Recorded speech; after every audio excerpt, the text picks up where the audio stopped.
ใบข้อสามารถยัดแยงตลาดจากไม้ซากเนาะหรือว่าไม้ไผ่ซากพร้อมกันนั้นก็สามารถยัดแยงตลาดจากหญ้าคาเนาะที่เอามามุงตูบมุงเฮือนเนาะพร้อมกันนั้นใบข้อนี่ก็ยังมียอดเนาะสามารถขายยอดและขายมากมันได้ราคาแพงในปัจจุบันในตลาดทั่วไปในนครหลวงเฉลี่ยแล้วแม่นทั้งสุกและดิบเนาะประมาณ1 กิโลเนาะต่อ100,000 กีบในปัจจุบันสำหรับหมากข้อเนาะใบข้อ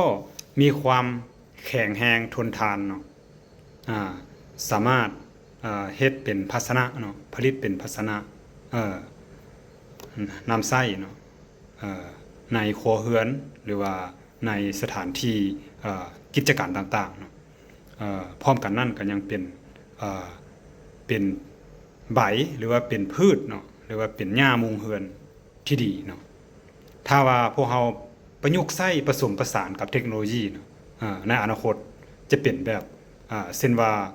เป็นแบบกาวบ่เนาะเคลือบเนาะหรือว่าเป็นสเปรย์เคลือบบ่ให้น้ำซึมแล้วก็บ่ให้แมงไหม้เข้าทำลายเนาะมันจะสามารถอยู่ได้เนาะเป็นหลายๆ10 ปีเนาะพร้อมทาง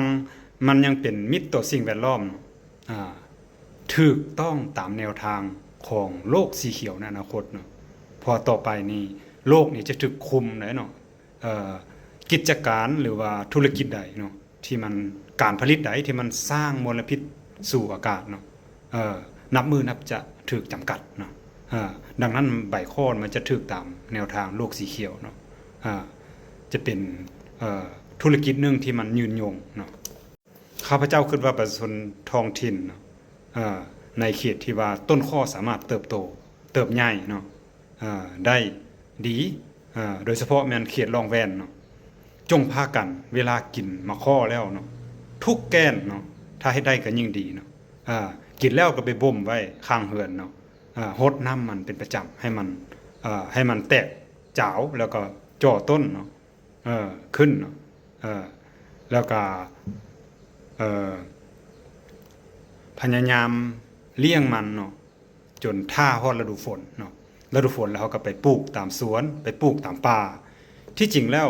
เฮาควรลงทุนไว้เนาะเป็นการลงทุนชนิดนึงเนาะเจ้าสิปลูกตามป่าคือกันอย่าคิดว่าคิดสั้นๆคิดสั้นโพดผ่านมาเนาะถ้าว่าต้นไม้ชนิดใดที่ว่าใน 2-3 ปีบ่เห็นผลแล้วก็บ่ปลูกเนาะตนเองสิบ่ได้กินจังซั่นซี่อันนั้นมันคนใจน้อยโพดเนาะเฮาต้องใจกว้างหน่อยนึงเนาะปลูกไปโลดถือว่าเป็นการเฮ็ดบุญเนาะปลูกไปตามป่าปลูกไปโลดเนาะเวลามันเป็นเศรษฐกิจที่ยิ่งใหญ่มามันจะเป็นการสร้างเศรษฐกิจให้บั้นปลายชีวิตของท่านเนาะหรือว่า